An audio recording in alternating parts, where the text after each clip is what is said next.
देखो जो अपने को नैक्सट टॉपिक है वो है एडजॉइंट ऑफ मैट्रिक्स। किसी मैट्रिक्स का एडजॉइंट की होंगे। देखो एडजॉइंट पहली गल तो स्केयर मैट्रिक्स का फाइंड होंगे तो इनू फाइंड करने का तरीका की है। ये कहते तुसी हर कल्ले कल्ले एलीमेंट का कोफैक्टर फाइंड करो। जो तुमने कोफैक्टर कल्ले कल्ले एलीमेंट का फाइंड कर लिया उस तो बाद बनाओ कोफैक्टर मैट्रिक्स। कोफैक्टर मैट्रिक्स विच सारे एलीमेंटा के आप की रखांगे कोफैक्टर। जो अपने को कोफैक्टर मैट्रिक्स बन गई उस तो बाद की लो ट्रांसपोज। ट्रांसपोज का मतलब की है रो ते कॉलम नू इंटरचेंज करना। देखो डेफिनेशन च भी लिखा हुआ है adjoint of square matrix is defined as the transpose of matrix. किस मैट्रिक्स का ट्रांसपोज करना जो मैट्रिक्स कोफैक्टर तो मिलके बनी है। देखो अपने को रिलेटेड एक क्वेश्चन है कहते अपने को 2x2 की मैट्रिक्स दे रखी है स्केयर मैट्रिक्स। कहते इस मैट्रिक्स का अपने एडजॉइंट फाइंड करना। सब तो पहला सुने कल्ले कल्ले एलीमेंट का की फाइंड करना पू कोफैक्टर। देखो कोफैक्टर तो पहला अपन माइनर वैल्यू फाइंड करनी पू। अगर माइनर वैल्यू निकलूगी तो ही कोफैक्टर निकलूगा। देखो हूँ जिमें अपने को पहला एलीमेंट है 2 अपने 2 का की फाइंड करना कोफैक्टर। ठीक है तो और फार्मूला लगाया कोफैक्टर का -1 की पावर i+j। आई का मतलब की है किस रो च पिया है पहली रो च। जे का मतलब की है किस कॉलम च पिया है पहले कॉलम च। इंटू यदि माइनर वैल्यू तुम फाइंड करके देखियो 4 आऊगी तो कोफैक्टर की वैल्यू आ गई 4।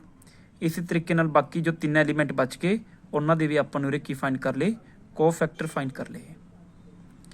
देखो अपने इन्होंने 4 कोफैक्टर्स लैके एक मैट्रिक्स बना ली।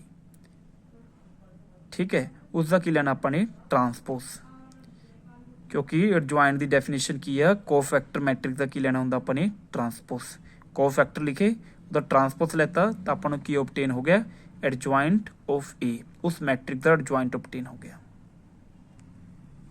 देखो नैक्सट पॉइंट अपने को की है कहते अपने को एक ए स्केयर मैट्रिक्स है जिसका ऑर्डर की है n।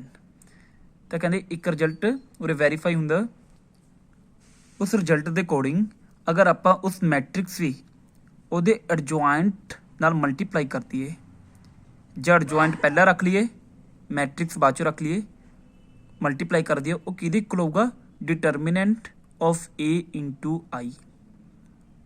दोबारा तो सुनो अगर कहते किसी मैट्रिक्स भी ਉਹਦੇ एडजॉइंट नाल मल्टीप्लाई कर दिए ਜਾਂ एडजॉइंट दी उस मैट्रिक्स नाल मल्टीप्लाई कर दिए तो किहदे इक्वल होगा डिटरमिनेंट ऑफ ए इंटू आई। आई की है आइडेंटिटी मैट्रिक्स। देखो उस तो बाद जो टॉपिक है सिंगुलर मैट्रिक्स ते नॉन सिंगुलर मैट्रिक्स। कहते उस स्केयर मैट्रिक्स नूं आपां सिंगुलर कहांगे जिहदा डिटरमिनेंट इक्वल टू 0 आंदा। जो जिस स्केयर मैट्रिक्स का डिटरमिनेंट 0 नहीं आंदा उन्होंने आपां की कहांगे नॉन सिंगुलर। देखो अपने को नैक्सट पॉइंट की है the determinant of the product of the matrix is equal to product of their respective determinant. एक की कहते हैं अपने को 2 मैट्रिक्स ने एक ए एक बी। दोने मैट्रिक्स की ने स्केयर मैट्रिक्स। कहते दोने मैट्रिक्स की तुसी प्रोडक्ट लो दोने मैट्रिक्स की तुसी मल्टीप्लाई करो। मल्टीप्लाई करने तो बाद उस मैट्रिक्स का डिटरमिनेंट लो। कहते चाहे तुसी कल्ले कल्ले मैट्रिक्स का डिटरमिनेंट लैके मल्टीप्लाई कर दो आंसर सेम आना। देखो आई लिखा हुआ कहते ए दी बी नाल मल्टीप्लाई करके डिटरमिनेंट लो ਜਾਂ कल्ले कल्ले का डिटरमिनेंट लैके मल्टीप्लाई करो ਤੁਹਾਡੇ ਕੋਲੇ रिजल्ट की है ना इक्वल आना ਤੁਹਾਡੇ ਕੋਲੇ। देखो एक रिजल्ट याद रखना अपने कहते ए इज ए स्केयर मैट जिसका ऑर्डर n तो वो वास्ते रिजल्ट की है कहते एडजॉइंट ऑफ ए का determinant is equal to determinant A the power n-1। कहते अगर ए अपने को स्केयर मैट्रिक्स है जिसका ऑर्डर n आ तो एडजॉइंट ऑफ ए का डिटरमिनेंट कि इक्वल होगा determinant of A the power n-1। N की है उरे उस मैट्रिक्स का ऑर्डर। उस बाद अपने को नैक्सट पॉइंट की है a square matrix is invertible if and only if A is non singular matrix. कहते उस मैट्रिक्स नूं आपां इनवर्टिबल बोलांगे जिहड़ी मैट्रिक्स की है नॉन सिंगुलर मैट्रिक्स। हुण नॉन सिंगुलर मैट्रिक्स किहड़ी हुंदी है जिहदा डिटरमिनेंट नॉट इक्वल टू 0 होवे। ਜਿਹਦੀ ਕੁਛ ਨਾ ਕੁਛ ਵੈਲਿਊ ਨਿਕਲਦੀ ਹੋਵੇ, ਜ਼ੀਰੋ ਨਹੀਂ ਆਉਂਦੀ ਹੋਵੇ, ਉਹਨੂੰ ਆਪਾਂ ਨੋਨ ਸਿੰਗੂਲਰ ਮੈਟ੍ਰਿਕਸ ਕਹਿੰਦੇ ਆ। ਤੇ ਰਹਿ ਗਿਆ ਕੰਮ ਇਨਵਰਟੀਬਲ। ਮੈਟ੍ਰਿਕਸ ਨੂੰ ਇਨਵਰਟੀਬਲ ਕਦੋਂ ਕਹਾਂਗੇ? ਜਦੋਂ ਨੋਨ ਸਿੰਗੂਲਰ। ਇਨਵਰਟੀਬਲ ਮੈਟ੍ਰਿਕਸ ਦਾ ਮਤਲਬ ਜਿਹਦਾ ਇਨਵਰਸ ਐਗਜ਼ਿਸਟ ਕਰਦਾ ਹੋਵੇ, ਉਸ ਮੈਟ੍ਰਿਕਸ ਨੂੰ ਇਨਵਰਟੀਬਲ ਬੋਲਾਂਗੇ ਜਿਹਦਾ ਇਨਵਰਸ ਐਗਜ਼ਿਸਟ ਕਰਦਾ ਹੋਵੇ। ਤੇ ਇਨਵਰਸ ਐਗਜ਼ਿਸਟ ਕਰਨ ਵਾਸਤੇ ਕੰਡੀਸ਼ਨ ਕੀ ਆ? ਵੀ ਉਹ ਮੈਟ੍ਰਿਕਸ ਨੋਨ ਸਿੰਗੂਲਰ ਹੋਣੀ ਚਾਹੀਦੀ ਆ। ਦੇਖੋ ਉਸ ਤੋਂ ਬਾਅਦ ਇਨਵਰਸ ਕੱਢਣ ਦਾ ਆਪਣੇ ਕੋਲ ਇੱਕ ਫਾਰਮੂਲਾ ਦਿੱਤਾ ਹੋਇਆ। ਕਿਸੇ ਮੈਟ੍ਰਿਕਸ ਦਾ ਇਨਵਰਸ ਕਿਵੇਂ ਨਿਕਲਦਾ?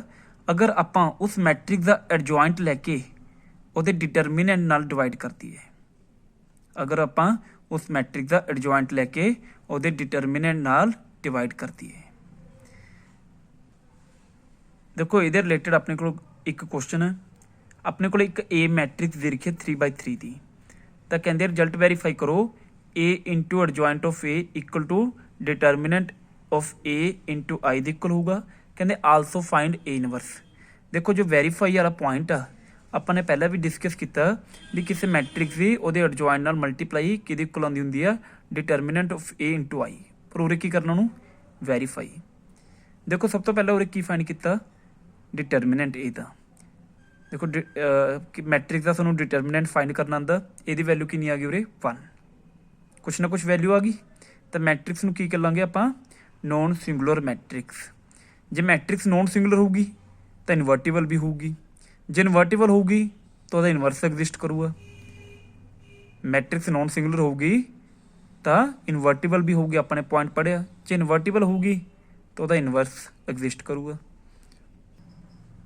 ਦੇਖੋ ਉਸ ਤੋਂ ਬਾਅਦ ਕੀ ਆਪਾਂ ਨੇ ਐਡਜੁਆਇੰਟ ਫਾਈਂਡ ਕਰਨਾ। ਐਡਜੁਆਇੰਟ ਵਾਸਤੇ ਆਪਾਂ ਨੂੰ ਕੀ ਫਾਈਂਡ ਕਰਨੇ ਪੈਣਗੇ? ਹਰ ਇਕੱਲੇ ਐਲੀਮੈਂਟ ਦੇ ਕੋਫੈਕਟਰ। ਦੇਖੋ ਇਕੱਲੇ ਐਲੀਮੈਂਟ ਦੇ ਕੋਫੈਕਟਰ ਫਾਈਂਡ ਕੀਤੇ ਹੋਏ ਨੇ।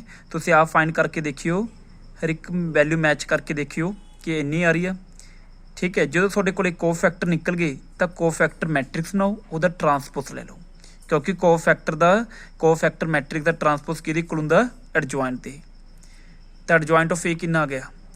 7 -3 -3 -1 1 0 -1 0 1। ਇਹ ਮੈਟ੍ਰਿਕਸ ਆਪਣੇ ਕੋਲੇ ਓਬਟੇਨ ਹੋ ਗਈ ਐਡਜੁਆਇੰਟ ਨਾਲ। ਫਿਰ ਜੋ ਆਪਾਂ ਨੇ ਰਿਜ਼ਲਟ ਵੈਰੀਫਾਈ ਕਰਨਾ ਸੀ ਉਹਦੀ ਲੈਫਟ ਹੈਂਡ ਸਾਈਡ ਲੈ ਲਈ। ਲੈਫਟ ਹੈਂਡ ਸਾਈਡ ਦੇ ਵਿੱਚ ਕੀ ਸੀ ਆਪਣੇ ਕੋਲੇ? A into adjoint of A। ਦੇਖੋ A ਮੈਟ੍ਰਿਕਸ ਆਪਾਂ ਨੂੰ ਗਿਵਨ ਸੀ ਕੁਐਸਚਨ ਦੇ ਵਿੱਚ ਹੀ, ਐਡਜੁਆਇੰਟ ਆਪਾਂ ਨੇ ਫਾਈਂਡ ਕਰ ਲਿਆ ਉਸ ਮੈਟ੍ਰਿਕਸ ਦਾ, ਦੋਨਾਂ ਦੀ ਮਲਟੀਪਲਾਈ ਕਰਤੀ। ਦੇਖੋ ਮਲਟੀਪਲਾਈ ਕਰਨ ਤੋਂ ਬਾਅਦ ਤੁਹਾਡੇ ਕੋਲ ਵੈਲਿਊ ਕਿੰਨੀ ਆਈ ਆ? 1 0 0 0 1 0 0 0 1। ਪਰ ਇਹ ਕਿਹੜੀ ਮੈਟ੍ਰਿਕਸ ਹੁੰਦੀ ਆ? ਆਈਡੈਂਟਿਟੀ। ਕਿ ਇਹਦੇ ਵਿੱਚੋਂ ਮੈਂ 1 ਬਾਹਰ ਕੱਢ ਸਕਦਾ? ਕੱਢ ਸਕਦਾ। ਅਗਰ 1 ਬਾਹਰ ਕੱਢ ਲਿਆ ਤਾਂ ਪਿੱਛੇ ਕੀ ਬਚ ਗਿਆ? ਫਿਰ ਵੀ ਕੋਈ ਫਰਕ ਨਹੀਂ ਪਿਆ, ਉਹੀ ਮੈਟ੍ਰਿਕਸ ਮਿਲੂਗੀ। ਠੀਕ ਹੈ, ਪਰ ਇਹਦੇ ਨਾਲ ਫਰਕ ਕੀ ਪੈ ਗਿਆ? ਆਪਾਂ 1 ਨੂੰ ਕੀ ਲਿਖ ਸਕਦੇ ਹਾਂ? ਡਿਟਰਮੀਨੈਂਟ ਆਫ A, ਕਿਉਂਕਿ ਆਪਣਾ A ਦਾ ਡਿਟਰਮੀਨੈਂਟ ਕਿੰਨਾ ਆਇਆ ਸੀ? 1 ਤਾਂ ਆਇਆ ਸੀ ਪਿੱਛੇ, ਇੰਟੂ I। ਦੇਖੋ ਰਿਜ਼ਲਟ ਵੈਰੀਫਾਈ ਹੋ ਗਿਆ। ਇਹੀ ਤਾਂ ਰਿਜ਼ਲਟ ਆਪਾਂ ਨੇ ਪ੍ਰੂਵ ਕਰਨਾ ਸੀ ਵੀ A into adjoint of A ਕਿਹਦੇ ਇਕੁਅਲ ਹੁੰਦਾ? ਡਿਟਰਮੀਨੈਂਟ ਆਫ A ਇੰਟੂ I। ਦੇਖੋ ਉਸ ਤੋਂ ਬਾਅਦ ਉਹਨਾਂ ਨੇ ਕੁਐਸਚਨ ਵਿੱਚ ਨਾਲ ਮੈਂਸ਼ਨ ਕੀਤਾ ਸੀ ਵੀ A ਇਨਵਰਸ ਫਾਈਂਡ ਕਰੋ, ਉਸ ਮੈਟ੍ਰਿਕਸ ਦਾ ਇਨਵਰਸ ਫਾਈਂਡ ਕਰੋ। ਦੇਖੋ ਐਡਜੁਆਇੰਟ ਨਿਕਲ ਗਿਆ, ਡਿਟਰਮੀਨੈਂਟ ਪਤਾ, ਡਿਵਾਈਡ ਕਰ ਦਿਓ। ਠੀਕ ਹੈ, ਐਡਜੁਆਇੰਟ ਵਾਲੀ ਮੈਟ੍ਰਿਕਸ ਲਿਖ ਲਈ, नीचे डिटर्मिनेंट की वैल्यू लिखी तो ए इनवर्स कितना आ गया 7 -3 -3 -1 1 0 -1 0 1। Thank you.